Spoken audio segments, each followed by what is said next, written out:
ओम ओम अज्ञानतिमिरान्धस्य ज्ञानाञ्जनशलाकया सत्सर्वोन्मिलितं येन तस्मै श्रीगुरुवे नमः। नमो ओम विष्णुपादाय कृष्णप्रेष्ठाय भूतले श्रीमदे भक्तिवेदान्त स्वामीति नामिने नमस्ते सारस्वती देवे गौरवाणी प्रचारिणे विशेष शून्यवादी भाष्यातदेशतारिणे जय श्री कृष्ण चैतन्य प्रभु नित्यानंद श्री अद्वैत गदाधर श्रीवासदि गौर भक्त वृंद हरे कृष्णा कृष्णा कृष्णा हरे हरे हरे राम राम राम हरे हरे हरे कृष्ण। जय जगन्नाथ स्वामी की பக்தர்கள் அனைவருக்கும் இனிமையான காலை வணக்கம். இன்றைய பாகவத சத்சங்க வகுப்புல கலந்துட்டு இருக்கிற எல்லா பக்தர்களுக்கும் என்னுடைய மரியாதை நமஸ்காரம், நமஸ்காரம். ஸ்ரீமத் பாகவதம் 3ஆம் ஸ்கந்தம் 4வது அத்தியாயம். விதுர மகாத்மா மைத்ரேயரை தேடி சென்றார். இன்னைக்கு படிக்கிற ஸ்லோகம் 25 மற்றும் 26. விதுர உவாச்ச ஞானம் பரம் ஸ்மாத்மரः பிரகாசம் யத்ஆஹ யோகேஸ்வர ஈஸ்வரஸ்தே வக்தும் பவானோ அர்ஹதி யத்தி விஷ்ணோர் பிரத்யாஹ ஸ்வப்ரத்யாக்த ரதஸ்சரந்தி. விதுரர் கூறினார், ஓ உத்தவரே, பகவான் விஷ்ணுவின் தொண்டர்கள் பிறருக்கு நன்மை புரிவதற்காக சஞ்சரிப்பதால் பகவானாலேயே உங்களுக்கு உபதேசிக்கப்பட்ட அந்த ஆத்ம ஞானத்தை தயவு செய்து எனக்கு விவரிக்கும்படி வேண்டுகிறேன். உத்தவ உவாச்ச நனு தே தத்துவ சம்ராத்ய ரிஷி கௌரசாரோ அந்திகே சாட்சாத் பகவதாதிஷ்டோ மர்த்தியலோகம் ஜிகாசதா. ஸ்ரீ உத்தவர் கூறினார், உன்னத ஞானத்தை பெற்றதால் வழிபாட்டுக்குரியவரும் அருகாமையில் இருப்பவருமான கற்றறிந்த மாமுனிவரான மைத்ரேயரிடமிருந்து நீங்கள் பாடம் கற்றுக்கொள்ளலாம். பரமபுருஷர் நிலையற்ற உலகை விட்டு செல்ல தயாராக இருந்த போதிலும் அவராலேயே நேரடியாக மைத்ரேயருக்கு உபதேசிக்கப்பட்டது.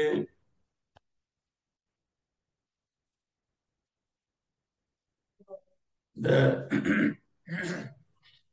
2 ஸ்லோகத்துல 2 அழகான விஷயம். ஒன்று பகவானுடைய பக்தர்கள் என்ன செய்வாங்க, பக்தருடைய டியூட்டி என்ன, பகவானது பக்தர்களுடைய டியூட்டி என்ன. இன்னொன்னு, ஒரு ஆன்மீக குருவா இருக்கிறவரு அந்த ஆன்மீக குருவுக்கான தகுதி எப்படி சபையில நடந்துக்கணும், எப்போ ஒருத்தர் குரு ஸ்தானத்தை ஏத்துக்கலாம், எப்போ ஒருத்தர் குருவுடைய ஸ்தானத்தை ஏற்றுக்கொள்ள கூடாது, ஒரு பிரச்சாரம் செய்யக்கூடிய பக்தருடைய செயல்கள் நடவடிக்கைகள் எப்படி இருக்கணும். 2 விஷயம். ஒண்ணு, பகவானுடைய பக்தர்கள் அவங்களுடைய டியூட்டி என்ன, பக்தர் வைஷ்ணவருடைய டியூட்டி என்ன. 2வது, அப்பேற்பட்ட ஒரு வைஷ்ணவர் எப்போ தீட்சை அளிக்க தகுதியுடையவர் ஆகிறாரு, எந்த இடங்கள்ல அவர் தீட்சை எடுக்கிறது, தீட்சை கொடுப்பது. பகவானுடைய ஒரு வைஷ்ணவ பக்தர் ஒருத்தர் எப்ப தீட்சை கொடுக்க தகுதியுடையவர் ஆகிறாரு, எந்த இடத்துல ஒரு தீட்சை கொடுக்கறத தவிர்க்கிறார். So first devoted duty. ஒரு வைஷ்ணவர் எப்பவுமே மற்றவங்களுடைய நன்மைக்காக வாழ்றார். வைஷ்ணவா கிருபாம்புதி பரதுக்க துக்கி. ஒரு வைஷ்ணவர் என்னன்னா கிருபாம்புதி, கருணை கடல், கருணா சிந்து. வாஞ்சா கல்பத்தருபியஸ்ச கிருபா சிந்துபே வச்ச பதிதானா பாவனேபியோ வைஷ்ணவேபியோ நமோ. ஒரு வைஷ்ணவ கருணை கடல், கிருபா சிந்து. பதிதா, பதிதா அப்படின்னா வீழ்ந்த ஆத்மா. நம்மை போல வீழ்ந்த ஆத்மாக்கள், வீழ்ந்த ஆன்மாக்களை விடுவிப்பதற்காகவே வைஷ்ணவர் இந்த பூமியில சஞ்சரிக்கிறாங்க. வைஷ்ணவர் ஏன் இந்த பூமியில சுற்றி வராங்க? வெறுமனே வீழ்ந்த ஆன்மாக்களை விடுவிக்கிறது.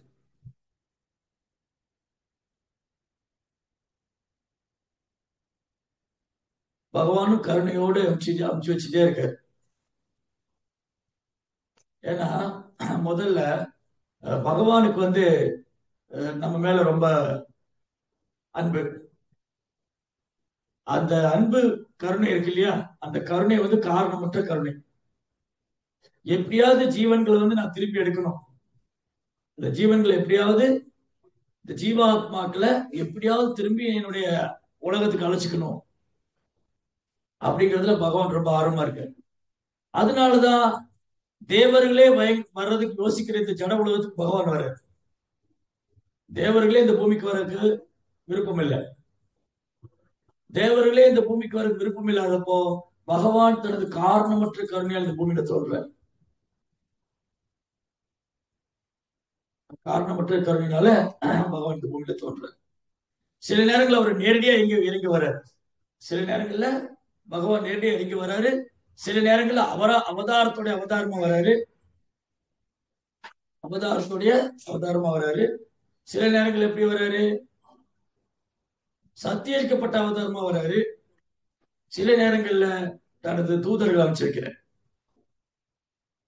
ஆன்மீக உலகத்துல அவருக்கு நித்தியமா சேவை பண்ணக்கூடிய நித்திய சித்தர்கள் அவங்களும் அமைச்சிருக்கிறார்.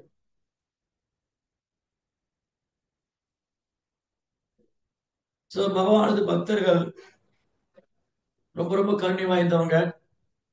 பகவான் எப்படி கருணை வாய்ந்தவரோ அதை விட ஒரு படி மேல போய் அவங்க பக்தர்கள் கருணை உள்ளவங்க.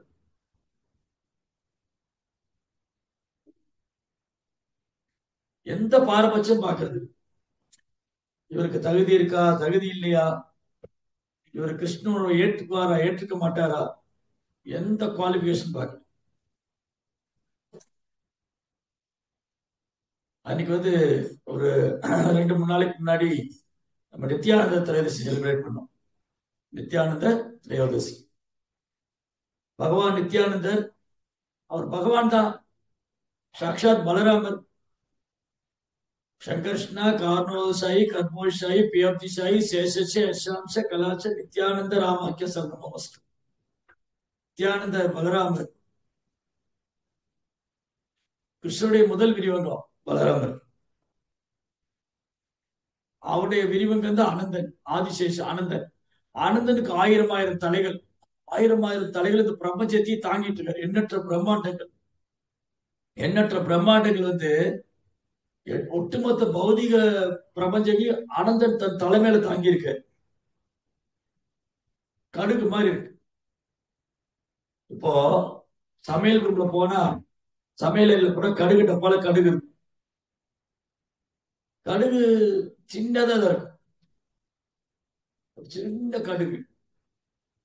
அதுல எவ்வளவு கடுகு இருக்கு என்னங்க எப்படி எண்ண முடியும் இல்லையா? கடுகு டப்பா எடுத்து வாங்க பிரபு, கடுகு டப்பா எடுத்து எவ்வளவு கடுகு இருக்கு என்னங்க, அது என்னால முடியாது பிரபு.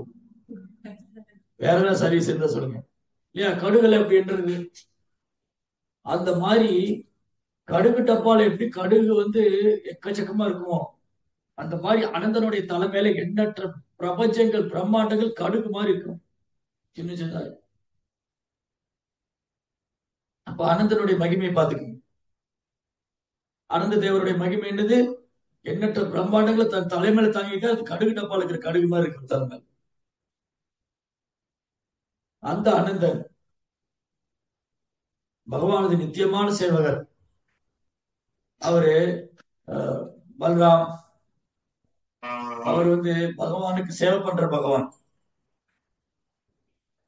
பகவானுக்கு சேவை பண்ற பகவான். அவர் இந்த பூமியில இறங்கி வந்தாரு நித்யானந்த பிரபுவா. சோ நித்யானந்த பிரபு கருணைக்கடல், அக்ரூர பரமானந்த நித்யானந்தராம் ஒரு சாங் இருக்கு வைஷ்ணவ ஆச்சாரிய பாட்டுல. அக்ரூர பரமானந்த நித்யானந்தராம் பாட்டு மறந்து போச்சு. எவ்வளவு நித்யானந்தனுடைய கருணைனா, எப்ப பகவான் சைத்தன்ய பகவான் கிருஷ்ணர் எப்பெல்லாம் இந்த பூமியில வராங்களோ அப்போ தூய பக்தர்கள் இந்த பூமிக்கு வராங்க. எப்பெல்லாம் கிருஷ்ணர் வராரோ பலராமன் வராரு. அதே மாதிரி எப்பெல்லாம் பகவானுக்கு வராரோ அவரது தூய பக்தர்கள் அழைச்சிட்டு வர்றாரு. மகாத்மானம் மாம் பார்த்த தைவி பிரகிருதி மாஸ்டர் பகவானுடைய அந்தரங்க சக்தி மேற்பார்வைங்க வராங்க. அப்போ ஹரிதாஸ் தாக்கூர், முகுந்த தத்தா, முராரி குப்தா, புலபட்ச ஸ்ரீதரா, சுக்லாம்பர பிரம்மச்சாரி, ஸ்ரீவாஸ் தாக்கூர், கதாதர் பண்டிட், இப்படி ஆயிரக்கணக்கான பக்தர்கள். இவங்க எல்லாரும் மகாபிரபு மிக பிரியமான நெருக்கமானவங்க. ஒற்றைக்கு வித்யாநிதி. சோ நித்யானந்த பிரபு, ஹரிதாஸ் தாக்கூர் ரெண்டு பேரையும் மகாபிரபு கூப்பிட்டாரு. சுன சுன நித்யானந்தா, சுன ஹரிதாஸ். ஓ நித்யானந்தா, ஹரிதாஸா இங்க வாங்க. மகாபிரபு சொல்லுங்க, நாங்க என்ன செய்யணும்? நீங்க ஒரு கிராமத்தின் நகரத்திலையும் போய் என்னுடைய நாமத்தை பிரச்சாரம் பண்ணுங்க. பிரிதிவிதி ஆச்சரிய நகராதி கிராமம். ஒரு கிராமத்திலையும் நகரத்திலையும் போய் எனது நாமத்தை பிரச்சாரம் பண்ணுங்க. நித்யானந்தர் யாரு? பலராம். ஹரிதாஸ் தாக்கூர் பிரம்மா. இந்த பிரபஞ்சத்தை சிருஷ்டிக்கிற உயிர்வாளிகளை சிருஷ்டிக்கும் பிரம்மா.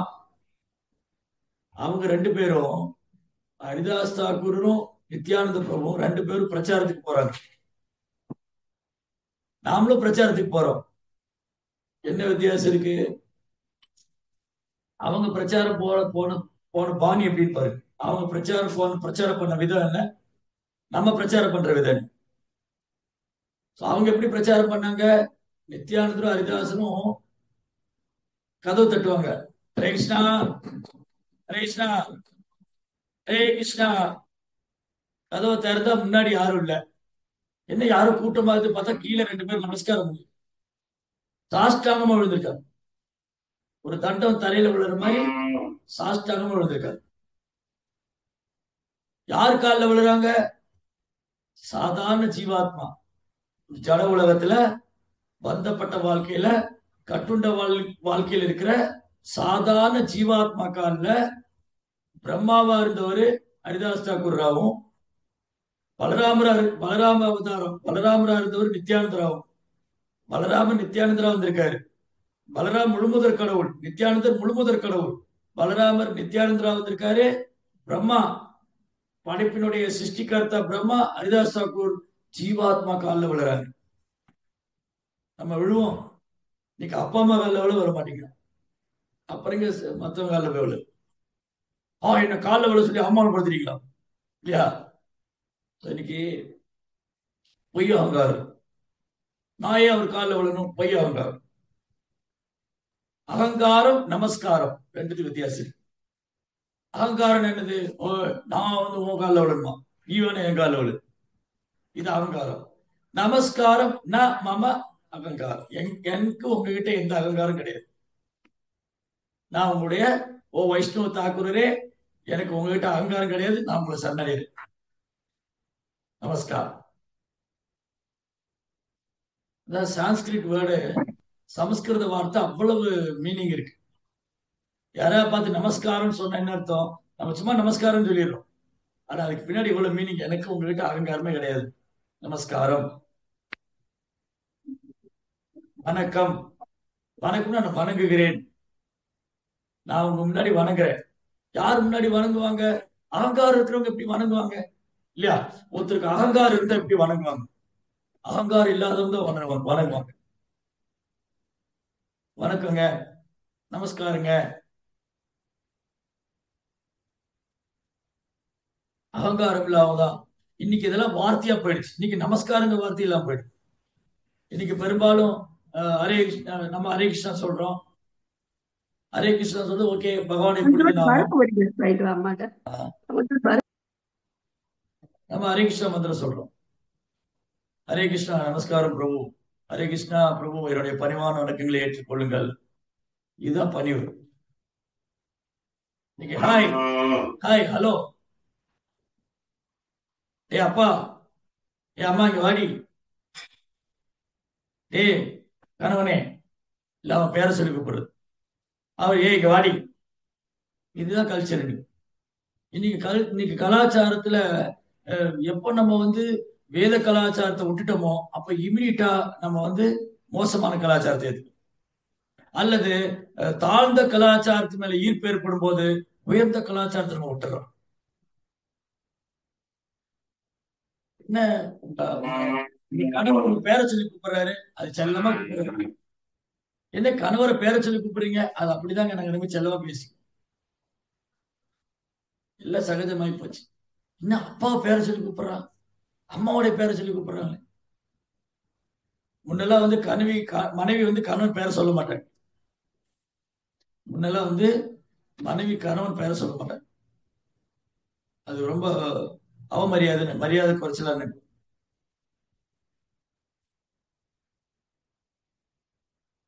அப்புறம் இன்னும் சில ஊர்கள் என்ன பண்ணுவாங்கன்னா, பையன் பேரை சொல்லி சொல்லுவாங்க, நேர பேரை சொல்ல மாட்டாங்க. இப்ப வந்து ஆஹ், கார்த்திகோட அப்பா, கார்த்திகோட அம்மா, அவங்க பேரை சொல்ல மாட்டாங்க. பையன் பேர் கார்த்திக், அப்பா வந்திருக்காங்க, கார்த்திகோட அம்மா வந்திருக்காங்க. அப்போ அது மரியாதை. அது பேர் என்ன, என்ன சுமதி வந்திருக்கா, ஸ்ரீதர் வந்திருக்கான்னு சொல்ல மாட்டாங்க.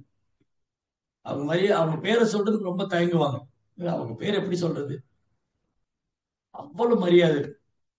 கார்த்திகோட அப்பா வந்துட்டு போனாரு, எந்த கார்த்திக், பேரை சொல்ல தெரியாது, நிறைய கார்த்திக் இருப்பாங்க. அதாங்க நம்ம அண்ணா தெருவுல, அண்ணா நகர்ல இருந்தா இல்லையா, அந்த கார்த்திக். ஆமா ஆமா, அவங்க அப்பா வந்தார, ஸ்ரீதர்னு சொல்ல மாட்டாங்க. அது வந்து அவமரியாதை நினைக்கிறேன். அவங்க பேர் எப்படி நம்ம சொல்றது, அப்போ அவர் இன்சல்ட் பண்ற மாதிரி ஆயிடும். அவ்வளவு ரெஸ்பெக்ட். அதெல்லாம் வந்து இஸ்கான்ல பிரபுன்னு சொல்றோம், மாதாஜி பிரபுஜி.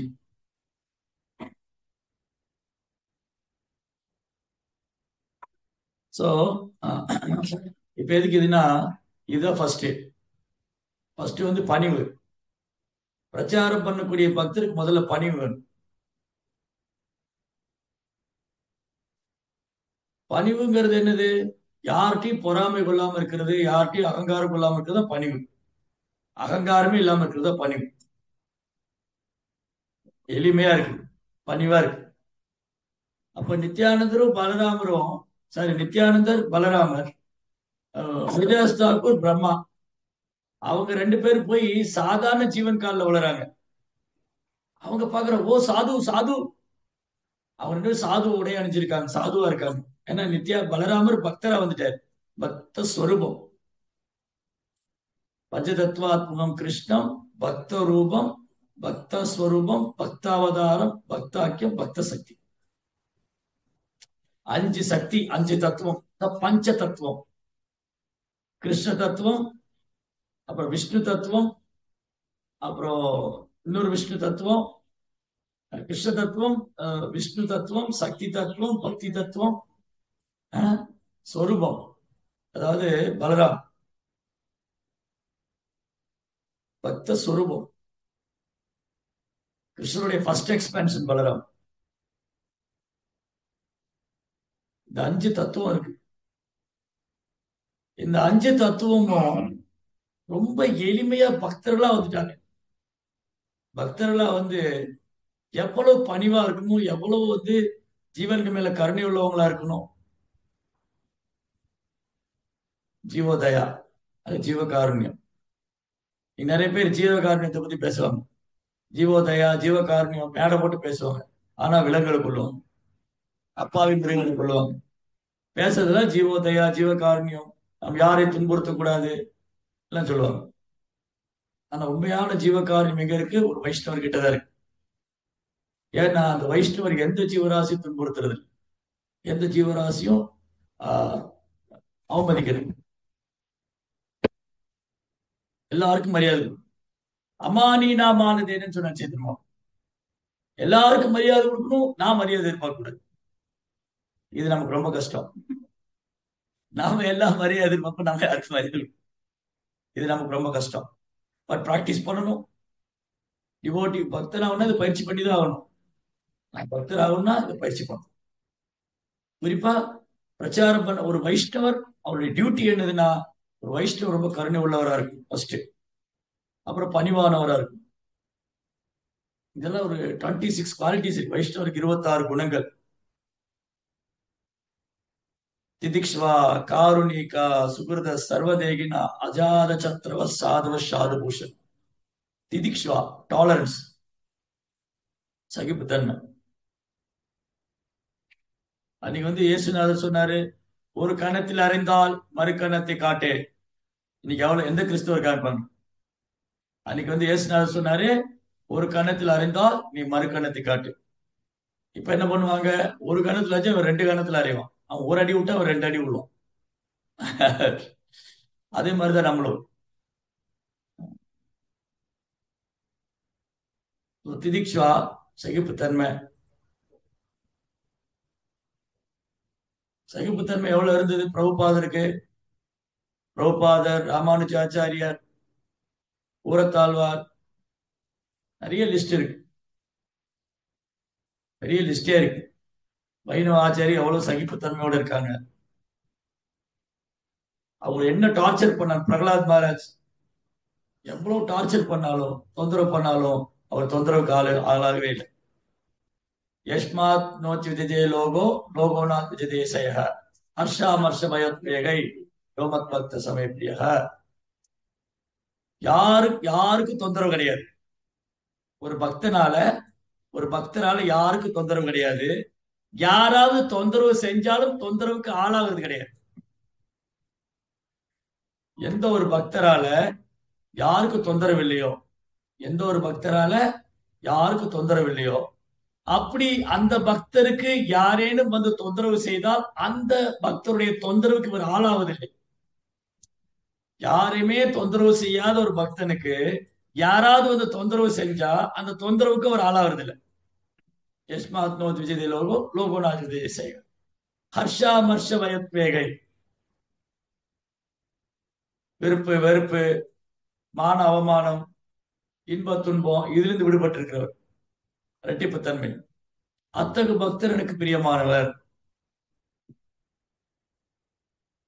ரொம்ப தூரம் இருக்கும் கிருஷ்ணாட்டு இருந்து. கிருஷ்ணாட்டு இருந்து ரொம்ப தூரம் இருக்கும் நம்ம.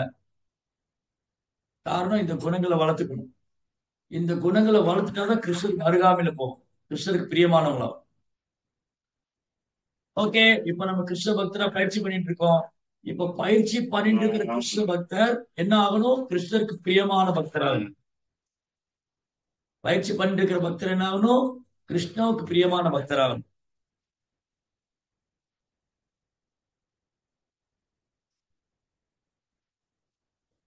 பிரகலாத் மகாராஜா எல்லா கொடுமைகளும் பொறுத்துக்கிட்டாரு. அதனாலதான் கிருஷ்ணருக்கு பிரியமான பக்தரான. அவருக்காகவே பகவான் நரசிம்ம அவதாரம் பண்ணி வந்தார். தேவகி வசுதேவர் எல்லா கொடுமையும் பொறுத்துக்கிட்டாங்க. கிருஷ்ணா அவர் வீட்டுல குழந்தையா இருந்தார். அவங்ககிட்ட அன்பு பரிமாற்றம் செய்யறாரு. அவங்ககிட்ட பிரார்த்தனை பண்றாரு. ஓ தந்தையே, தாயே, நான் சின்ன வயசுல உங்களை விட்டுட்டு போயிட்டேன். குழந்தையா வந்தோடனே கிருஷ்ணா எங்க போனாரு? மதுரால இருந்து பிருந்தாவனம் போயிட்டாரு. நான் ஒரு குழந்தையா நான் உங்களுக்கு ஒண்ணுமே செய்யல. என் குழந்தை பருவ லீலைகளை நீங்க அனுபவிக்க முடியல. உங்களுக்கு சேவை பண்ண முடியாத துப்பாக்கிசாலிகள் நாங்க. கிருஷ்ணா சொல்றாரு இது. கிருஷ்ணா சொல்றாரு வசுதேவர் தேவகிட்டையும், நான் சின்ன குழந்தையில உங்களுக்கு சேவை பண்ணாம நான் துப்பாக்கிசாலி ஆயிட்டேன்.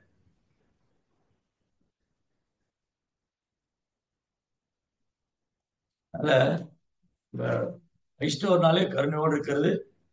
மற்ற ஜீவன் மேல இறக்கம், ஜீவன் மேல இறக்கம், ஜீவகாருண்யம்னா அந்த ஆன்மாவுக்கு உதவி செய்யுது. இன்னைக்கு நிறைய பேர் இருக்காங்க, நிறைய நல்ல காரியம் பண்றவங்க நிறைய பேர் இருக்கத்தான் செய்யறாங்க.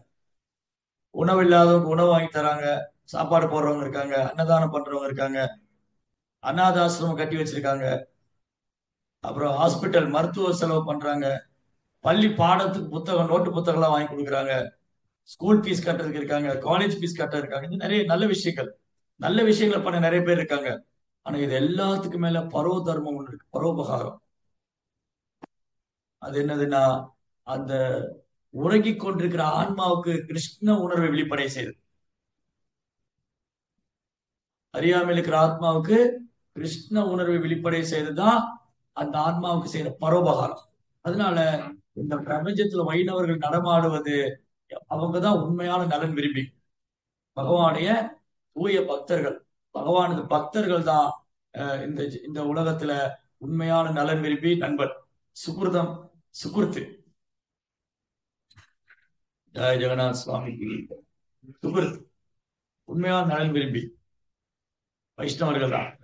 ஏன்னா அவங்க கிருஷ்ணரை கொடுக்குறாங்க, கிருஷ்ண பக்தியை கொடுக்குறாங்க. நம்ம அறியாமையிலிருந்து விடுவிக்கிறாங்க, நம்மளை பிறப்பு இறப்பு சக்கரத்திலிருந்து விடுவிக்கிறாங்க. அதனால இந்த உலகத்திலே மங்களமான விஷயம் எது? சைத்தன்ய மகாபிரபு கேட்கிறார்.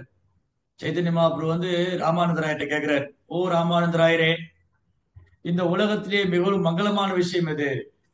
பகவானது பக்தரின் சங்கத்தில் இருப்பது, பகவானுடைய பக்தர்களின் சங்கத்தில் இருப்பது. இந்த உலகத்திலே மிகவும் துக்கமான விஷயம் எது? தாங்கிக் கொள்ள முடியாத துக்கமான விஷயம் எது? பக்தர்கள் சங்கத்திலிருந்து விலகி இருப்பது, பக்தர்கள் சங்கம் இல்லாமல். அவ்வளவு வலிமை இருக்கு பக்தர் சங்கத்துக்கு. பக்தர் சங்கத்துக்கு அவ்வளவு வலிமை. அப்போ நித்யானந்தர், ஹரிதாஸ் தாக்கூர் ரெண்டு பேரும் அவங்ககிட்ட கேட்டுக்கிட்டாங்க, தயவுசெய்து நீங்க கிருஷ்ண நாமத்தை சொல்லுங்க. பஜ கௌரங்கோ கௌரங்கோ கௌரங்கேரா நாம்ரே யஜனா கௌரங்கா பஜே சே மோரா பிரான்ரே. கௌரவனுடைய நாமத்தை சொல்லுங்க, கௌரவனுடைய புகழ் பாடுங்க, அவருடைய தாமரத்தின் நொடிகளை சன்னறிங்க. போலோ கௌரங் போலோ கிருஷ்ணா பஜோ கிருஷ்ணா கரோ கிருஷ்ணா சி. கிருஷ்ணா பத்தி பாடுங்க, கிருஷ்ணா பத்தி கேளுங்க, கிருஷ்ணாவுக்கு சேவை பண்ணுங்க. அதுக்கே காலில் விழுறீங்க. சிலர் சொல்லுவாங்க அதெல்லாம் சொல்ல முடியாது, இந்த ஒரு தடவையா சொல்லுங்க, ஹரே கிருஷ்ணாவா நாளைக்கு சொல்றேன், அப்ப குதிப்பாங்க. யாருன்னா கதாதர் தாஸ் கோசாமின்னு ஒரு வைஷ்ணவர் இருந்தார் நம்முடைய சம்பிரதாயத்துல. கதாதர் பண்டிட் இல்ல, கதாதர் தாஸ் கோஸ்வாமி. அவர் பிரச்சாரத்துக்கு போனார். இதே மாதிரிதான் அவர் பிரச்சாரத்துக்கு போயிட்டு கதவை தட்டுறாங்க, ஹரே கிருஷ்ணா. அவரு கதவை தட்டினோடனே ஒரு ஒரு காஞ்சிவர் முசல்மான் அவர்கிட்ட சொல்றாரு, அவர் காலில் விழுந்து, ஓ சாது, நீங்க ஹரே கிருஷ்ணா மந்திரம் சொல்லுங்க. நான் ஏன் சொல்லணும், நான் சொல்ல மாட்டேன், ஒரு தடவையா சொல்லுங்க, ஒரு தடவையா சொல்லுங்க தயவு செஞ்சு. இல்ல இல்ல நான் சொல்ல மாட்டேன், அரே சொல்லுங்க, ஹரே கிருஷ்ணா சொல்ல மாட்டேன், ஹரே கிருஷ்ணா சொல்ல மாட்டேன்னு சொல்லிட்டு குதிக்கிறாரு. ஹரே கிருஷ்ணா சொல்லிட்டாரு, இப்பவே சொல்லிட்டாரு, ஹரே கிருஷ்ணா கிருஷ்ண கிருஷ்ணா ஹரே ஹரே, ஹரே ராம் ராம் ராம் ஹரே. அந்த மாதிரி அவர் யார் எங்க போனாலும் யாரை பார்த்தாலும் அவர் சாண்ட் பண்ண வச்சிருவாரு, ஹரே கிருஷ்ணா சொல்ல வச்சிருவாரு. சிலர் சொல்லுவாங்க, ஹரே கிருஷ்ணன் நாளைக்கு சொல்றேன், நாளைக்கு நீங்க இப்பயும் சொல்லிட்டீங்களே, ஹரே கிருஷ்ணா சொல்லுங்க, ஹரே கிருஷ்ணா சொல்லுங்க, ஹரே கிருஷ்ணா இன்னைக்கு சொல்ல முடியாது, நாளைக்கு வேணா சொல்றேன், அது நாளைக்கு என்ன இப்பயே சொல்லிட்டீங்களே குதிக்கிறாரு. ஹரே கிருஷ்ணா கிருஷ்ண கிருஷ்ணா ஹரே ஹரே, ஹரே ராம் ராம் ராம்.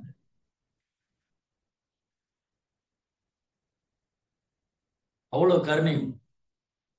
அதன் புரோப்பா இருந்த இது சொல்வார் இல்லையா, சாண்ட் சாண்ட் சாண்ட், ஜெபம் பண்ணுங்க ஜெபம் பண்ணுங்க ஜெபம் பண்ணுங்க அப்படின்னா, அவங்க சொல்றாங்க காண்ட் காண்ட் காண்ட், முடியாது முடியாது முடியாது. அந்த முடியாது முடியாது 3 தடவை சொன்னதுக்கு ஹரே கிருஷ்ணா சொல்லியிருக்கோம் இல்லையா. ஜபியுங்கள் ஜபியுங்கள் ஜபியுங்கள், முடியாது முடியாது முடியாது, ஆனா முடியாது முடியாது 3 தடவை சொன்னதுக்கு ஹரே கிருஷ்ணா சொல்லியிருக்கலாம். ஆமா, சான் சான், அது ரொம்ப அழகா சொல்லுவார் ப்ரோப்பர் கிளாஸ்ல. One lady went to his husband and she told, Chan, Chan, Chan. He said, Con. ஜெபம் பண்ணுங்க ஜெபம் பண்ணுங்க ஜெபம் பண்ணுங்க, முடியாதுங்க முடியாதுங்க முடியாதுங்க. பட் ஆனா வைஷ்ணவர்கள் ரொம்ப கருணை வாய்ந்தவங்க. வைஷ்ணவர் எந்த அளவுக்கு கருணை வாய்ந்தவங்க, காலில் வர விழுறாங்க. காலில் விழுந்து, நம்ம யார் காலையே போய் விழுமா? நம்ம யார் காலையில விழுந்து, ஐயா சாமி தயவுசெய்து ஹரே கிருஷ்ணா சொல்லுங்க, காலையெல்லாம் விழ மாட்டோம், வேணா ஒரு தடவை சொல்லி பாக்குறேன் ப்ரோ. என்ன பிரச்சாரம் பண்ண சொல்றீங்களா? அது வந்து ஹரே கிருஷ்ணா போயிட்டு இருக்கேன், நீங்க வாங்க வந்து ஒரு ஹரே கிருஷ்ணா சொல்லுங்க. இப்படி எல்லாம் பிரச்சாரம் பண்ணக்கூடாது. அவன் கூப்பிட்டுக்கிட்டே இருக்க வரமாட்டேங்கிறாங்க, காலிலே விழுந்தது. அதுதான் நம்முடைய சம்பிரதாயம். கூப்பிட்டு கூப்பிட்டு பார்த்துட்டேன் பிரபு, சண்டே ப்ரோக்ராம் வரவே மாட்டேங்கிறாங்க, கூப்பிட்டு கூப்பிட்டு பார்த்துட்டேன், காலிலே விழுந்தது. அப்படிதான் நித்யானந்தர் பண்ணார், அப்படிதான் ஹரிதாஸ் தாக்கூர் பண்ணார். கூப்பிட்டு கூப்பிட்டு வரலையா, காலிலே விழுந்தார். ஐயோ, என்ன இந்த சாது போய் என் காலில் விழுறாரு. இல்ல இல்ல ப்ரோ, நான் வந்துடுறேன் வந்துடுறேன், காலில் எல்லாம் விழாதீங்க. அப்படியாவது வருவாங்க. அப்போ வைஷ்ணவர்களுக்கு, வைஷ்ணவர் ரொம்ப கருணை வாய்ந்தவங்க, பகவானது பக்தர்கள் ரொம்ப கருணை வாய்ந்தவங்க, எளிமையானவங்க, அகங்காரமே இல்லாதவங்க. ஏன்னா அவங்க தன்னை உடலோடு அடையாளப்படுத்திக்கிறதே இல்லை. என்ன உடலோட உடலோட அடையாளப்படுத்திட்டா தானே அகங்காரம். நானே இந்த உடலில் ஆன்மா, கிருஷ்ணாவுடைய சேவகன், சைதன்ய மகாபிரபு இந்த கட்டளை கொடுத்திருக்காரு, நீங்க கிருஷ்ண பக்தியை பிரச்சாரம் பண்ணுங்க. அதுக்கு காலில் வர இவ்வளவு தயாரா இருக்கு. அப்படிதான் போயிட்டு இருக்கும்போது நித்யானந்தரும் ஹரிதாஸும் ஒரு நாள் பிரச்சாரத்துக்கு போனாங்க. எவ்ரிடே வந்து ப்ரீச்சிங் போயிட்டு மகாபிரபுக்கு ரிப்போர்ட் கொடுக்கணும். காலையில பிரச்சாரம் போயிட்டு சாயந்தரம் வந்து மகாபிரபுக்கு ரிப்போர்ட் கொடுக்கணும், நீங்க எங்கெல்லாம் போனாங்க, யாரெல்லாம் பார்த்தாங்க.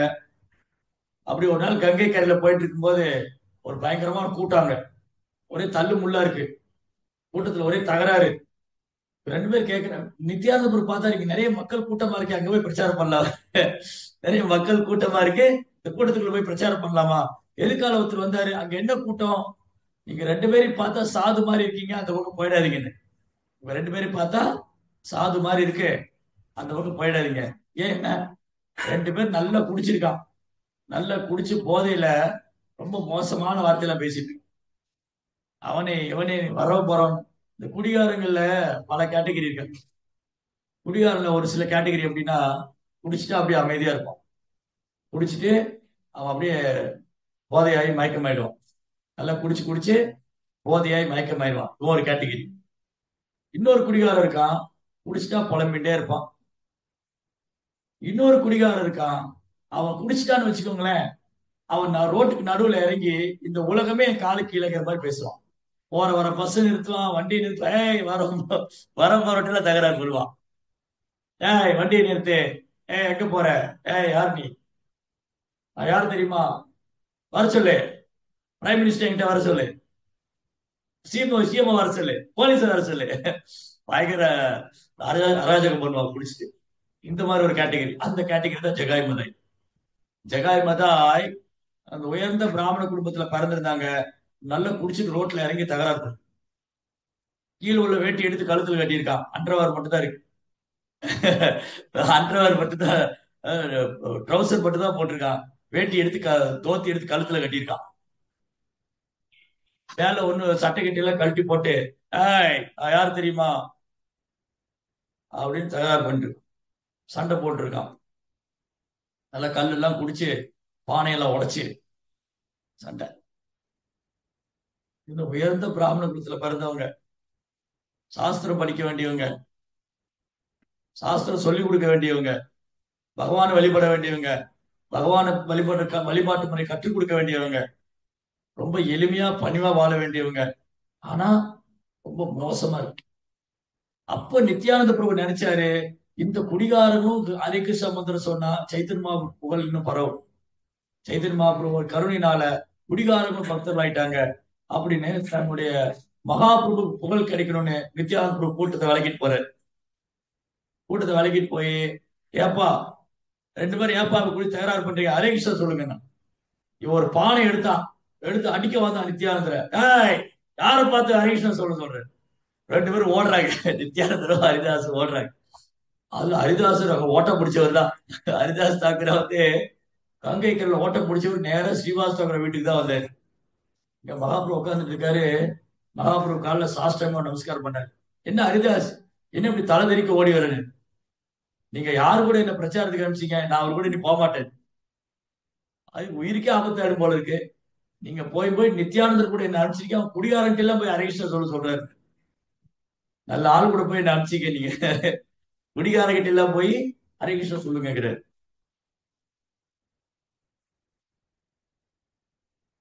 அப்புறம் அதோட முடியல. அன்னைக்கு சாயந்தரம் திரும்ப போறாங்க. திரும்ப பிரச்சாரத்துக்கு போனா அதே குடிகார 2 பேர். ஒரு நாள் சைத்தன்ய மகாபிரபு கீர்த்தனை பாடிட்டு போனார் நவதீப்ல. நவதீப் கங்கை கரையில, ஹரே கிருஷ்ணா ஹரே கிருஷ்ணா கிருஷ்ண கிருஷ்ணா ஹரே ஹரே ஹரே ராமா ஹரே ராமா ராம ராமா ஹரே ஹரே. மகாபிரபு கீர்த்தன் பாடி போறாரு. இந்த ஜெகாய் மத கூப்பிடா, ஏய் கௌரங்கா, என்ன பஜன் பண்றிய நீ? மகாபிரபு பார்த்து சிரிச்சுட்டே போனார். இருங்க இருங்க, நீங்களும் ஒரு நாள் பஜன் பண்ணுவீங்க. ஏன்னா மகாபுருடைய கருணையிலிருந்து தப்பிக்க முடியாது. அதான் பதித்த பாவன். பதித்த பாவன் கௌரங்கர், பதித்த பாவன் நித்யானந்தர், பதித்த பாவன் வைஷ்ணவர். இந்த குடிகாரங்களுக்கும் மகாபிரபு அன்னைக்கு பார்த்தாரு. ஓ, இந்த குடிகாரங்க இவங்க அறியாமையினால இந்த சங்கீர்த்தனத்தை கேலி பண்றாங்க. இவங்களும் ஒரு நாள் கீர்த்தனை பாட வைக்கணும். இவங்களே ஒரு நாள் கீர்த்தனை பாட வைக்கணும். அன்னைக்கு மகாபிரபு முடிவுபட்டார். திரும்பி அடுத்த நாள் இவங்க பிரச்சாரத்துக்கு போனாங்க. நித்யானந்தரும் ஹரிதாசும். திரும்பி அதே கூட்டம், அதே தகராறு. இந்த முறை நித்யானந்தர் போய் சொல்றாரு, ஓ ஜெகாய் மதாய், நீங்க இப்படி பண்ணாதீங்க. நீங்க தயவுசெய்து ஹரே கிருஷ்ணா மந்திரம் சொல்லுங்க. ஹரே கிருஷ்ணா கிருஷ்ண கிருஷ்ணா ஹரே ஹரே ஹரே ராம் ராம் ராம். அதுல கோபம் இந்த கல்லு குடிச்ச பானை எடுத்து உடைச்சு மூச்சு அடிச்சா நித்யானந்த பிரபு மண்டையில. நித்யானந்த பிரபு மண்டை உடைஞ்ச ரத்தம் வருது, ரத்தம் வருது. நித்யானந்தர் சொல்றாரு, நீ அடிச்சு கொண்டாலும் பரவாயில்ல, நீ என்ன அடிச்சு கொண்டாலும் பரவாயில்ல, நீ ஹரே கிருஷ்ணா சொல்லுங்க. அதுக்குள்ள நியூஸ் சைத்தன்ய மாவட்டம் வந்துருச்சு. அந்த கூட்டத்துல இருந்து யாரோ ஒருத்தர் ஓடி போய் மகாபிரபு சொல்ற, மகாபிரபு மகாபிரபு ஆபத்து ஆபத்து. யாருக்கு ஆபத்து? என்ன ஆபத்து? உங்க நித்யானந்தர் அந்த 2 குடியார பசங்க அடிச்சுட்டாங்க, மண்டை உடைச்சிட்டாங்க. மகாபிரபு ஓடி வரும்போது சக்கரா சக்கரா சக்கரா சுதர்சன் கூப்பிடுற, சுதர்சன் கூப்பிட்டு ஓடி சக்கரா கூப்பிடுற. சுதர்சன வர வைக்கல மகாபிரபு. கையை உயர்த்திட்டு சக்கரா சக்கரான்னு ஓடி அங்க நித்யானந்தோடைய மண்டை உடைச்சு ரத்தம் வடியுது. உடம்பெல்லாம் பிளட், இதெல்லாம் ரத்தம். மகாபிரபு சக்கரம் எடுத்து இந்த 2 குருடர்களையும் இந்த 2 மூடர்களையும் அயோக்கியர்களையும் கொல்லாம விட மாட்டாங்க. சக்கரத்தை நித்யானந்தர் மகாபிரபு பாதம் பிடிச்ச, மகாபிரபு மகாபிரபு கூடாது கூடாது, இந்த அவதாரத்துல நமக்கு ஆயுதம் கிடையாது, இந்த அவதாரத்துல சுதர்சனுக்கு ஆயுதம் கிடையாது, இந்த அவதாரத்துல நீங்க கருணையை ஆயுதமா கொண்டு வந்திருக்கீங்க. மகாபிரபு நீங்க கருணையை ஆயுதமா கொண்டு வந்திருக்கீங்க, தயவுசெய்து இவங்களை மன்னிச்சிருங்க, இவங்களை தண்டிக்காதீங்க. தன்னை அடித்து காயப்படுத்துவதற்காக பிரார்த்தனை பண்றாரு நித்யானந்த பிரபு. அவரை தண்டிக்கிறாங்க, விட்டுங்க. மன்னிக்கவே முடியாது. மகாபிரபு பெரும் குற்றம் செய்து விட்டார்கள். வைணவர்களை நிந்திக்கிறதே குற்றம்னா இவங்க அடிச்சு காயமைப்படுத்திட்டாங்க. வைணவர் ஒரு கிருஷ்ண பக்தரை பத்தி தவறா பேசுவதோ, அவதூறு பரப்புவதோ, அல்லது குற்றம் காண்பதோ, குறை சொல்லுவதோ அபராதம். ஒரு வைஷ்ணவத்தை குற்றம் கண்டுபிடிச்ச அபராதம், குறை சொன்ன அபராதம்னா அவரை அடிச்சு காயமைப்படுத்திட்டார். எப்பேற்பட்ட அபராதம் பண்ணியிருக்காரு. விட்டமாட்டேன் மகாபிரபு, தலையை சுண்டிக்கணும். சிசுபாலன் தலையை சீவன மாதிரி ஜெகாமதை தலையை சீவன மகாபிரபு சக்கரம் வர வச்சுட்டார். சக்கரா சக்கரம். நித்யானந்த சொல்ல, மகாபிரபு மகாபிரபு மன்னிச்சிருங்க. அங்க பாருங்க, ஜெகாய் ஜெகாய் இந்த மதாய் என்ன அடிச்சப்பவே ஜெகாய் மனசு மாறிட்டாரு, என்கிட்ட மன்னிப்பு கேட்டாரு, அவர் மன்னிச்சிருங்க. அந்த மன்னிப்பு கேட்டாருங்கிறது மகாபிரபு பாவம் குறைச்சது. 2 பேரும் ஓடி போய் மகாபிரபுடைய தாமரை பாதம் கதறி அழுதாங்க. மகாபிரபு மகாபிரபு எங்களையும் மன்னிச்சிருங்க, நாங்க மூடர்கள் அயோக்கியர்கள் முட்டாள்கள், எங்களுக்கு என்ன பண்ணணும்னு தெரியாம தப்பு பண்ணிட்டோம், எங்களை மன்னிச்சிருங்க. முட்டாள்களே, நீங்க 2 பேரும் நித்யானந்தருடைய பாதங்கள் நமஸ்காரம் பண்ணி அவர்கிட்ட மன்னிப்பு கேளுங்க. நித்யானந்த பிரபு அவங்களை ஆசீர்வதிச்சார். மகாபுருஷன் இன்னையில இருந்து எல்லாத்தையும் மூட்டை கட்டி வச்சுட்டு ஒழுங்கா ஹரே கிருஷ்ண மந்திரம் சொல்லணும். நித்யானந்தோட கருணையினால ஜெகாய் மத வைஷ்ணவர் ஆயிட்டான். சாண்டிங் பண்ண ஜெபம் பண்ண ஆரம்பிச்சிட்டான். பாருங்க, தன்னை காயப்படுத்தினவனுக்காக கூட பிரார்த்தனை பண்றாரு. இயேசுநாதரை சிலுவையில் அறையும் போது ஆண்டவரத்துல பிரார்த்தனை செய்யறாரு. ஓ ஆண்டவரே, இந்த பாவிகளை வெறுத்து விடாதீர்கள், இவர்கள் பாவத்தை வெறுத்து விடுங்கள். இவங்க செஞ்ச பாவத்தை வெறுக்கணும், இந்த பாவிகளை வெறுக்க கூடாதுங்க. சிலுவையில் அறையும் போது ஆண்டவர்கிட்ட பிரார்த்தனை பண்ற. இயேசுநாதரையாவது ஒரு இடத்துல சிலுவையில் அரைஞ்சாங்க. ஹரிதாஸ் தாக்கூர் 22 இடத்துல மார்க்கெட் பிளேஸ் சாட்டையால் அடிக்கிறார். ஒரு இடத்துல 2 இடத்துல இல்ல. 22 மார்க்கெட் பிளேஸ்ல, கடத்தெருவுல, கடை வீதியில, 22 கடை வீதியில ஹரிதாஸ் தாக்கூர் சாட்டையால் சவுக்கால் அடிக்கிறாங்க. நம்ம பிரச்சாரத்துக்கு போய் அடி வாங்கணும் அப்படிலாம் கிருஷ்ண பக்தி ஆனந்த் போயிடும். பிரச்சாரம் வேண்டாம், கிருஷ்ண பக்தி ஆனந்த் போயிடும். ஆனா ஆனா ஹரிதாஸ் தாக்கூர் வந்து 22 மார்க்கெட் பிளேஸ் அடி வாங்கி சிரிச்சுட்டே இருக்காரு. அதுல என்ன சொல்லியிருக்குன்னா, அந்த காவலாளிகள் சொல்லுவாங்க, ஒரு மார்க்கெட் 2 மார்க்கெட் மேல அடி வாங்கி ஒருத்தர் உயிரோடே இருந்துச்சு. அந்த மாதிரி அடி விழும். 2 மார்க்கெட் மேல உயிரோடு இருக்க முடியும். 2 கடத்தரவை தாண்டி போனா அவன் செத்தே போயிடுவான் அடி வாங்கி. ஆனா ஹரிதாஸ் அவர் 22 மார்க்கெட் பிளேஸ்ல அடி வாங்கியிருக்கு. சவுக்கால் அடி வாங்கணும், சாட்டையால் அடி வாங்கணும். அப்போ மகாபிரபு சொல்றாரு, மகாபிரபு வந்து ஒரு நாள் எல்லா பக்தர்களையும் கூப்பிட்டு ஆசீர்வாதம் பண்ணுவார். அந்த ஒரு நாள் மட்டும் சைத்தன்ய மகாபிரபு நான் விஷ்ணுவோடைய ஸ்ரீவாஸ் தாக்கூருடைய விஷ்ணுவோடைய ஆல்டர்ல உட்காந்துட்டு அன்னைக்கு மட்டும் நான் பரம புருஷர். எப்பவுமே மகாபிரபு தன்னை வந்து பக்தனா தான் காமிச்சுக்குவாரு. ஆனா ஒரு நாள் மட்டும் சைத்தன்ய மகாபிரபு என்ன பண்ணாரு, தன்னை முழுமுதல் கடவுளை பிரகடனம் பண்ணாரு. காரணம் என்னன்னா, இந்த பக்தர்கள் எல்லாம் ஆசீர்வதிக்கணும். இவங்க எல்லாம் என் மேல எவ்வளவு அன்பு வச்சிருக்காங்க, இவங்க விரும்புற மாதிரி தரிசனம் கொடுக்கணும். ஒருத்தருக்கு வந்து ராமராக, ஒருத்தர் கிருஷ்ணராக, ஒருத்தர் நரசிம்மராக, எல்லாருக்கும் தரிசனம், விஸ்வரூப தரிசனம் எல்லாமே காமிக்கிறார். நான் தான் அந்த பரம புருஷோத்தம். ஒரு நாள் மட்டும் மகா பிரகாஷ் லீலை பண்ண சைத்தன்ய மகாபிரபு மகா பிரகாஷ் லீலை பண்ண. அப்போ சைத்தன்ய மகாபிரபு சொல்றாரு, ஹரிதாஸ், உன்னை அந்த கயவர்கள், அயோக்கியர்கள் உன்னை சாட்டையால் அடிச்சாங்க இல்லையா, அப்ப எனக்கு பயங்கர கோபம். அவங்களை தண்டிக்கிறதுக்காக நான் சுதர்சனத்தோட வந்தேன். அந்த காஜி முல்லா அவருடைய சேவகர்கள் எல்லாரையும் கொல்றதுக்கு நான் வந்து சக்கரத்தோட வந்தேன். ஆனா உன்னுடைய பிரார்த்தனை, நீ வந்து என்கிட்ட பிரார்த்தனை பண்ண, ஓ மகாபிரபு இவங்களை தண்டிச்சிடாதீங்க, இவங்களை வெறுத்துறாதீங்க, இவங்களை மன்னிச்சிருங்க. உன் பிரார்த்தனையினால என்னாச்சு, என்னால அவங்களை தண்டிக்க முடியல. ஒரு தூய பக்தருடைய பிரார்த்தனையினால பகவான் தண்டிக்காம விட்டார் அந்த அந்த பாவிகளை. அப்புறம் ஹரிதாஸ் தாக்கூரை பிரார்த்தனை பண்றாரு, அவரை மன்னிச்சு விட்டுருங்க. ஹரிதாஸ் அவருடைய பிரார்த்தனையை வந்து மகாபிரபுனால் தவிர்க்க முடியல. ஹரிதாஸ் அவருடைய பிரார்த்தனைய மகாபிரபுனால் தவிர்க்க முடியல. மகாபிரபு என்ன பண்ணிருக்காரு, ஓகே, இந்த 2 மார்க்கெட்ல அடி வாங்கினார் ஹரிதாஸ் தாக்கூர். 2 மார்க்கெட்ல அடி வாங்கும் போது ஹரிதாஸ் தாக்கூர் பிரார்த்தனை பண்ணாரு, மகாபிரபு இவங்களை தண்டிச்சிடாதீங்க, ஓ பகவானே இவங்களை தண்டிச்சிடாதீங்கன்னு. அப்போ மகாபிரபு சொல்றாரு, நீ 2 மார்க்கெட்ல அடி வாங்கும் போது இவங்களை இவங்களை வந்து என்கிட்ட நீ பிரார்த்தனை பண்ண, என்கிட்ட நீ பிரார்த்தனை பண்ண ஹரிதாஸ், இவங்களை நான் தண்டிக்க கூடாதுன்னு. உன்னுடைய பிரார்த்தனையெல்லாம் நிராகரிக்க முடியல. அதே சமயம் நீ அடி வாங்குறதுனால பாத்துக்க முடியல. அப்ப என்ன பண்ணாரு மகாபிரபு, ஹரிதாஸ் தாக்கூர் மேல உள்ள ஓரோட அடியும் மகாபிரபு வாங்கி, ஹரிதாஸ் தாக்கூர் மேல உலகிற ஓரோட அடியும் மகாபிரபு முதுகுல இருக்கு. மகாபிரபு தன் சதர் எடுத்து காமிக்கிறாரு, முதுகு புற கோடு சாட்ட அடி விழுந்தது. ஹரிதாஸ் தாக்கூரை வந்து மகாபிரபுடைய தாமரை பாதம் பிடிச்சு கதறி அழற, கண்ணீராலே அபிஷேகம் பண்ணார். மகாபிரபு நீங்க ஏன் அப்படி பண்ணீங்க? ஆமா, நீ வந்து எனக்கு தூய பக்தன், நீ நீ எனக்காக அடிபடணுமா? நீ எனக்காக ஏன் அடிபடணும்? அதனால உன் மேல விழுகிற ஒரு அடியும் நான் வாங்கிட்டேன். உன் மேல விழுகிற ஒரு அடி நான் வாங்கிட்டேன். கூறத்தாழ்வார்,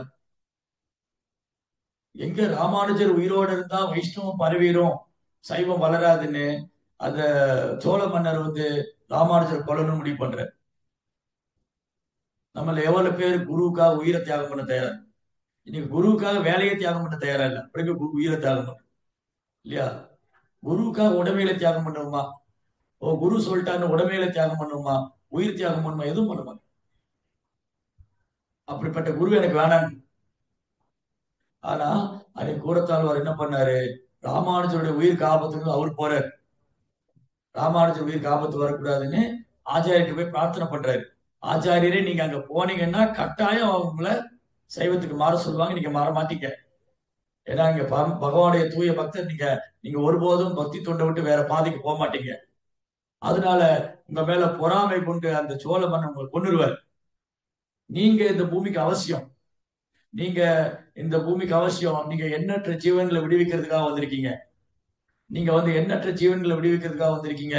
நான் அவ்வளவு முக்கியமானவன் இல்ல, அதனால தயவு செய்து என்ன அனுப்புங்க, நான் போறேன். ராமானுஜர் வந்து சன்னியாசி, ஊரத்தால் ஒரு கிரகஸ்தா. அவர் சொல்றாரு, உங்க வஸ்திரம் எனக்கு கொடுங்க, என்னுடைய ஆடையை நீங்க போட்டுக்கோங்க, உங்களுக்கு பதிலா நான் போறேன்னு.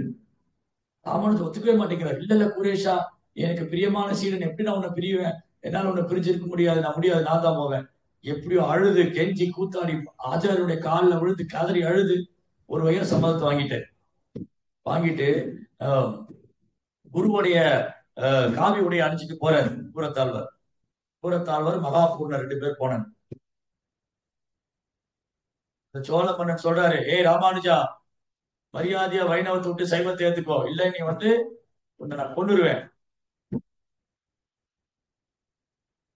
இப்போ ராமானுஜர் உடையில இருக்கிற கூரத்தாழ்வார் சொல்றாரு, நாராயணனே பரம சத்தியம், அவர்தான் முழுமுதல் கடவுள், அவரை தவிர வேற எந்த நாமத்தையும் நான் சொல்ல மாட்டேன், யாரையும் சன்னதி பண்ண மாட்டேன். அப்படின்னா யாருங்க, இவர்களை கொல்லுங்கள்.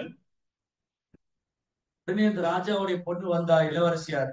அவ சொன்னா, தந்தையாரே கொல்லாதீங்க கொல்லாதீங்க, மறந்துட்டீங்களா நீங்க? என்னாச்சு? சின்ன வயசுல அந்த பொண்ணுக்கு பேய் பிடிச்சிருந்தது. ராஜாவுடைய பொண்ணுக்கு சின்ன வயசுல பேய் பிடிச்சிருக்கு. அப்ப அந்த பேயை ஓட்டுறதுக்கு எவ்வளவு முயற்சி பண்ணாங்க, யாராலையும் பேயை ஓட்ட முடியல. இப்போ யாதவ் பிரகாஷ் தான் அப்போ அங்க ஒரு பெரிய ஆச்சாரியன், அவர் ஒரு மாயாவத சன்னியாசி, மாயாவத். அந்த யாதவ் பிரகாஷோட ஸ்கூல்ல தான் ராமானுஜர் படிச்சுட்டு இருந்தார், குருக்குள்ள. யாதவ் பிரகாஷோடைய குருக்குள்ள ராமானுஜர் படிச்சுட்டு இருந்தார். அப்ப யாதவ் பிரகாஷை கூப்பிடுறாங்க, இந்த இந்த பொண்ணுக்கு பேய் பிடிச்சிருக்கு, நீங்க வந்து எப்படியாவது விரட்டி விடுங்க, ஆசீர்வாதம் பண்ணுங்க. அப்ப யாதவ் பிரகாஷ் வராரு. யாதவ் பிரகாஷ் தன் சீடர்களோட வராரு. அந்த சீடர்கள் கூட்டத்துல ராமானுஜர் இருக்காரு. 10 11 அப்படி ரொம்ப பவ்யமா கை கட்டி நிக்கிறாரு ராமானுஜர். இந்த யாதவ் பிரகாஷ் போய் அந்த ராணியோட அந்த புறத்துக்கு போயிட்டு அந்த பொண்ணுகிட்ட போய், ஏய், அந்த இளவரசிட்ட பேசுற, அந்த இளவரசி பாடியில் இருக்கிற போயிட்டேன், ஏய், உனக்கு என்ன இங்க வேலை? மரியாதைக்கிறது போ. இளவரசியாரின் உடலில் என்ன செய்கிறார்? எழுந்து போய்கிறது. அப்போ அந்த பேய் சொல்லிச்சு, இப்படி எல்லாம் சொன்னா நான் போக மாட்டேன், இப்படிதான் நான் சொன்னா போக மாட்டேன். எப்படி சொன்னா போவேன்? நீ எப்படி சொன்னா நான் போக மாட்டேன். யார் சொன்னா போவேன்? யார் சொன்னா இங்க இருந்து போவேன்? அப்ப அந்த பொண்ணு சொன்னா, உங்க பக்கத்துல ரொம்ப பவ்யமா பணிவா கை கட்டி நின்று இருக்காரு இல்லையா, அவர் சொன்ன நான் போவேன். யாரு? ராமானுஜர். அவர் சொன்னா மட்டும் இல்ல, அவர் தாமரை பாதை எடுத்து என் தலையில ஆசீர்வதிக்கணும். அவருடைய தாமரை பாதை எடுத்து என் தலையில ஆசீர்வதிச்சாதான் நான் போவேன். ராமானுஜர் வந்து சூரியனை போல தேஜஸ், அப்படி தெய்வீகமான தாமரை போல கண்கள், அஜான பாகம், முழங்கால் வரை நீண்ட கரங்கள், அப்படி ஒரு தேஜஸா இருக்கு.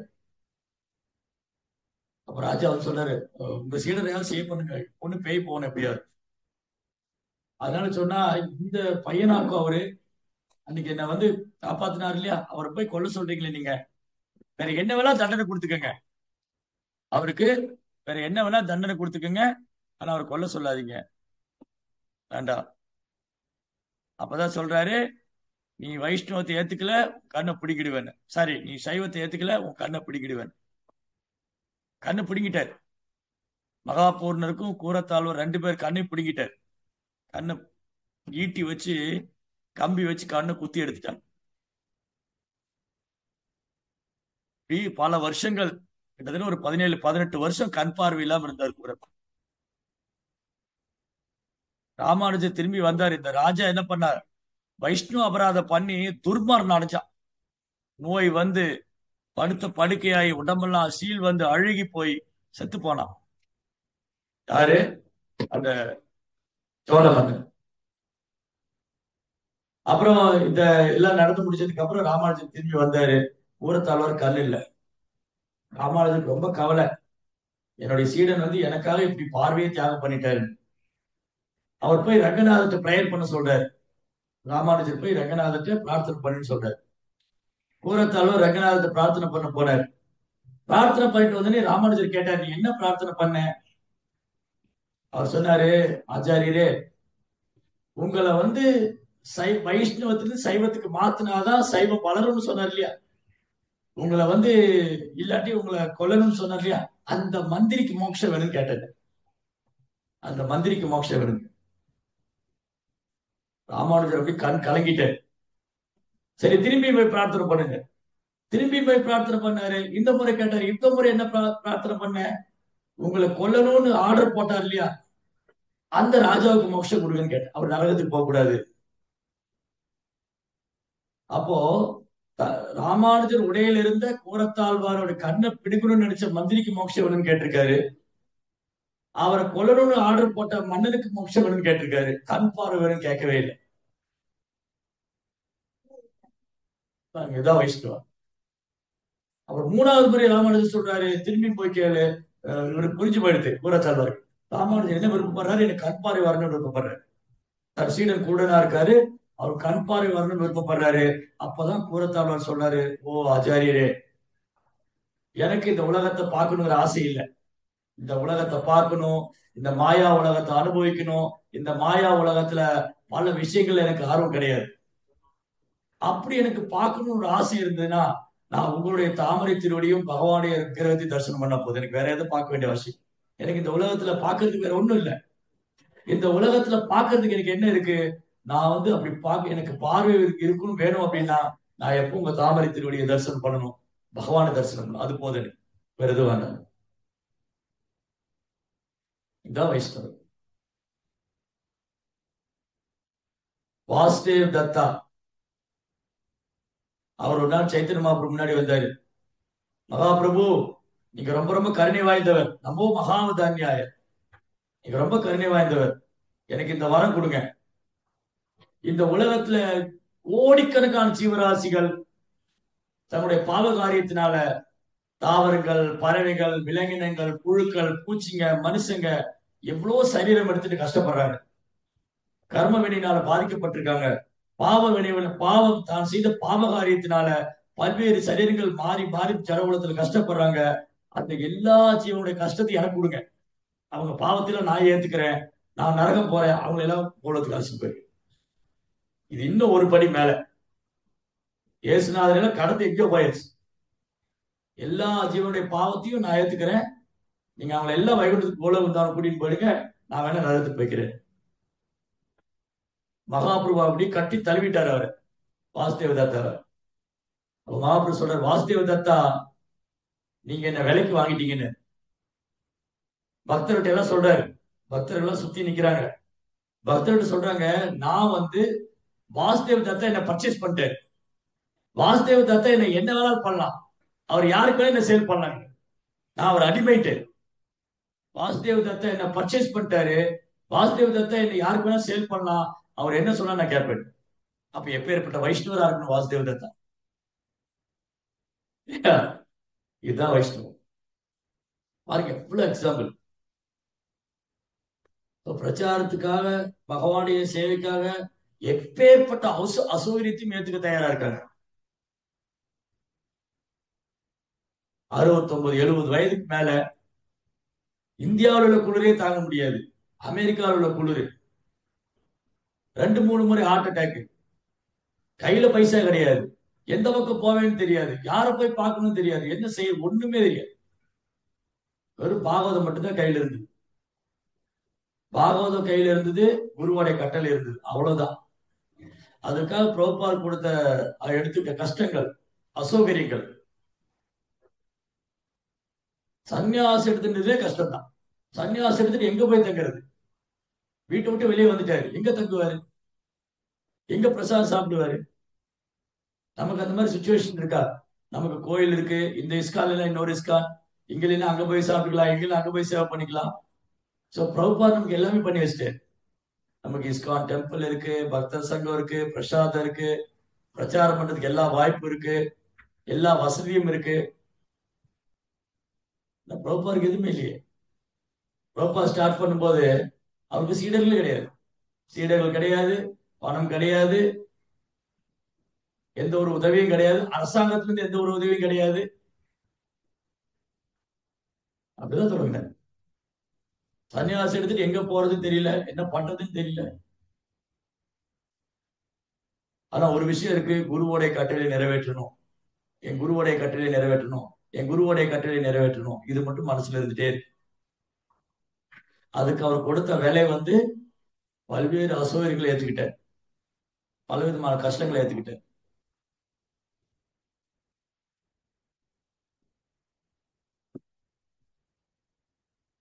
ஒரு கட்டமா போய் சுற்றுப்பயணம் செஞ்சு பிரச்சாரம் பண்ணி எண்ணற்ற பக்தர்கள் உருவாக்கினார். அதுக்கு அவர் இரவு பகலா உழைச்சிருக்கார். 2 மணி நேரம் தான் தூங்கியிருக்கார். குளிர்ல, பனியில, உடல்ல பல விதமான கோளாறுகள். இன்னைக்கு குருமார்கள் அப்படிதான் இருக்காங்க. அவருடைய சீடர்கள் இரவு பகலா அயராது உழைக்கிறாங்க. இந்த ஜீவன்களை காப்பாற்றணும். இங்க சொன்னார், ஓ உத்தவரே, பகவான் விஷ்ணுவின் தொண்டர்கள் பிறருக்கு நன்மை புரிவதற்காகவே சஞ்சரிப்பதால் மற்றவங்களுக்கு நன்மை செய்து உலகம் முழுதும் பிரயாணம் பண்றாங்க.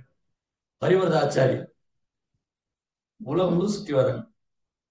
பகவானாலேயே உங்களுக்கு உபதேசிக்கப்பட்ட அந்த ஆத்ம ஞானத்தை தயவு செய்து எனக்கு விவரிக்கும்படி வேண்டும். சோ இந்த சீட பரம்பரை இறங்கி வருது பகவான் இருந்து.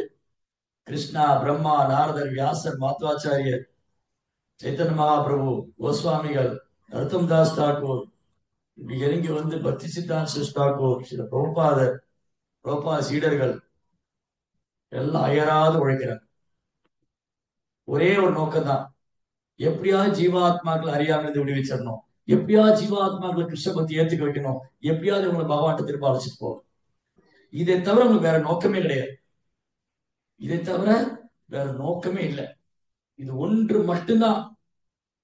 பகவானுடைய விருப்பம் அதுதான், ஜீவன்களை அவர்கிட்ட அழைச்சிட்டு வரணும்.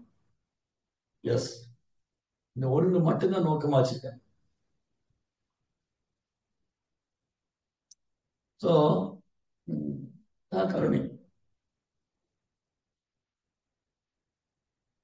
அதனால பகவானது பக்தர்கள், பக்தர் சங்கம், தூய பக்தருடைய சங்கம், ஆச்சாரியருடைய சங்கம், குருமார்கள் சங்கம் கிடைச்சது நாம் பெரும் பாக்கியம். இந்த காலத்திலையும் கலியுகத்துல ரொம்ப அரிது. கலியுகத்துல ஒரு உண்மையான சாதுவை பார்க்கிறது. கலியுகத்துல ஒரு தூய பக்தர், உண்மையான சாது அவர் காண்பது மிக அரிது. ரொம்ப ரொம்ப கம்மி தான். கொஞ்சம் கொஞ்சம் பேர் தான் இருக்காங்க. அப்ப அவங்களுக்கு சேவை பண்றது, அவங்கள தரிசனம் பண்றது, அவங்ககிட்ட கேட்கறது ரொம்ப பெரிய பாக்கியம். உடனடியாக நம்ம இதயத்துல கிருஷ்ண உணர்வு வெளிப்படையும், கிருஷ்ணன் மேல அன்பு அதிகரிக்கும், உற்சாகம். அதனால வெறுமனே பொதுமக்களை உற்சாகப்படுத்துறதுக்காகவும் கிருஷ்ண உணர்வை எடுத்துக்கிட்டு ஆனந்தமா இருக்கிறதுக்கும் உண்மையான சந்தோஷம் எங்க கிடைக்கும், மனித வாழ்க்கையின் குறிக்கோள் என்ன, எதை நோக்கி நாம் பிரயாணம் செய்ய வேண்டும், இதெல்லாம் கத்துக் கொடுக்குறாரு. அதனால இங்க விதுரர் உத்தவரை பார்த்ததான் சொல்றாரு, இங்க எவ்வளவு கருணை வாய்ந்தது பகவானுடைய பக்தர்கள். அடுத்தது இங்க விதுரர் மைத்ரேயர், விதுரர் உத்தவர்கிட்ட பேச, உத்தவர் சொல்றாரு, நீங்க மைத்ரேயிட்டு போங்க. ஏன் மைத்ரேயிட்டு போகணும்? ஏன்னா உத்தவர் நினைக்கிறார் நான் மைத்ரேயோட வயசுல சிறியவர். மைத்ரேயர் 2 பேரும் கிருஷ்ணா உபதேசம் பண்ணும்போது அந்த இடத்துல உத்தவரும் இருந்திருக்காரு, மைத்ரேயரும் இருந்திருக்காரு. இப்போ அங்க விதுரர் சேர்ந்தாரு, அங்க உத்தவர் இருக்காரு, மைத்ரேயர் இருக்காரு. உத்தவர் நினைக்கிறாரு விதுரர் என்னோட வயதுல பெரியவர், மைத்ரேயரும் என்னோட வயதுல பெரியவர். அப்போ விதுரர் என்கிட்ட கிருஷ்ணலீலை கேட்பதை விட, என்னை சன்னடைவதை விட, நான் அவருக்கு ப்ரீச் பண்றதோட, பிரச்சாரம் பண்றதோட அவர் மைத்ரேயர்கிட்ட போறதுதான் மரியாதை, வைஷ்ணவ எட்டிகேட், வைஷ்ணவ மரியாதை. அதனால உத்தவர் சொன்னா நீங்க மைத்ரேயிட்ட போய் கேளுங்க. விதுரர் ரெடியா இருக்காரு உத்தவர்கிட்ட கேட்க. ஏன்னா விதுரர் எப்படி பாக்குறாரு, உத்தவர் என்னோட சின்ன வயதுல சிறியவரா இருந்தாலும் அவருக்கு அனுபவம் நிறைய இருக்கு. ஏன்னா பகவான் கூட இருந்திருக்காரு, பகவானால் நேரடியாக உபதேசிக்கப்பட்டிருக்காரு. நீங்க சொல்றாரு இல்லையா, பகவானால் நேரடியாக உபதேசிக்கப்பட்டிருக்காரு உத்தவர். அதனால விதுரருக்கு அங்க பாருங்க, விதுரருக்கு ஃபால்சிகோ இல்ல, விதுரருக்கு ஈகோ இல்ல. ஓ இந்த உத்தவர் என்னோட சின்ன வயசு தான், நான் இவர்கிட்ட போய் நான் கேட்கணுமா? இதுதான் ஃபால்சிகோ. நான் ஏன் உத்தவர்கிட்ட கேட்கணும்? உத்தவரும் டிவோட்டி, நானும் டிவோட்டி. சோ நான் ஏன் அவர்கிட்ட போய் கேட்கணும் அப்படின்னு நினைக்கல. அப்படி நினைச்சது அது ஃபால்சிகோ, அது பொய்யா விகாரம். சோ விதுரர் என்ன நினைக்கிறாரு, ஓ உத்தவர் எவ்வளவு ஃபார்ச்சுனேட், உத்தவர் எவ்வளவு பாக்கியம் பண்ணவரு, அவர் பகவான் நேரடியா கேட்டிருக்காரு, அதனால உத்தவர்கிட்ட கேட்கறது எனக்கு ரொம்ப சந்தோஷம். இதுதான் வைஷ்ணவம். பட் உத்தவர் என்ன நினைக்கிறாரு, ஓ என் முன்னாடி பெரியவர் இருக்கிறாரு, என் முன்னாடி மைத்ரேயர் இருக்காரு, அவர் முன்னாடி நான் பேசினா நல்லா இருக்காது, அதனால அவர் தான் பேசணும். இதுதான் அவையடக்கம். உத்தவருக்கு பேசுறதுக்கான எல்லா தகுதி இருக்கு. உத்தவருக்கு பேசுறதுக்கான எல்லா தகுதி இருக்கு. உத்தவர் என்ன நினைக்கிறாரு? No no no. விதுரர் ஒரு தூய பக்தர், விதுரர் மகாத்மா. அவருக்கு நான் என்ன உபதேசம் பண்றது? அவர் என்னோட வயதுல பெரியவர். அதே சமயம் அவருக்கு உபதேசம் பண்ற எல்லா தகுதியும் மைத்ரேயருக்கு இருக்கு. அதனால அவருக்கு மைத்ரேயிட்ட கேட்கட்டும். இந்த ப்ரோபாசன் அதிக பிரசங்கித்தனமா பண்ணக்கூடாது. குரு முன்னாடி பிரச்சாரம் பண்றது, மூத்த பக்தர் முன்னாடி பிரச்சாரம் பண்றது, அவங்க இருந்தா அவங்கள பேச விட்டு நம்ம பேசாம இருக்கணும். இப்போ ஒரு சபையில குரு இருக்காரு, இல்ல மூத்த பக்தர்கள் இருக்காங்க, நம்ம அமைதியா இருக்கணும். குரு நீங்க எல்லாம் பெரியவங்க இருக்கும்போது நம்ம அதெல்லாம் எனக்கு தகுதியே கிடையாது. அவங்க அனுமதி கொடுக்குறாங்கன்னா ஓகே. இல்ல இல்ல நீங்க தான் பேசணும், நாங்க ஒரு வேலையா போறோம், எனக்கு அடுத்த வேலை இருக்கு, நாங்க போறோம், ஏதோ சம ரீசன் சொல்லிட்டு இல்ல நீங்க தான் பேசி ஆகணும். குருவிட்டு இருந்து ஆர்டர் வருது, நீ பேசி ஆகணும் அப்படின்னு பேச. அல்லது மூத்த பக்தர்கள் அனுமதி கொடுக்குறாங்க, அதிக பிரச்சனை பண்ணக்கூடாது. ஸோ வைஷ்ணவன்னா நம்ம ஹம்பிளா இருக்கணும், எளிமையா இருக்கணும், பணிவா இருக்கணும், கருணை உள்ளவரா இருக்கணும், எல்லா ஜீவராசிலும் அன்பு செய்யக்கூடியவரா இருக்கணும், யாருமே எதிரியா நினைக்க கூடாது. அதுதான் இந்த சாதுவோட அணிகலன். இதை நம்ம கொஞ்சம் கொஞ்சமா வளர்த்துக்கணும். இந்த குணங்களை வளர்த்துட்டா நாம கிருஷ்ணருக்கு பிரியமான பக்தராகும். ரேந்திரா ஸ்ரீமத் பாகவதம் கி ஜெய் ஸ்ரீ பிரபுபாத். ஓகே, யாருக்காவது கேள்வி?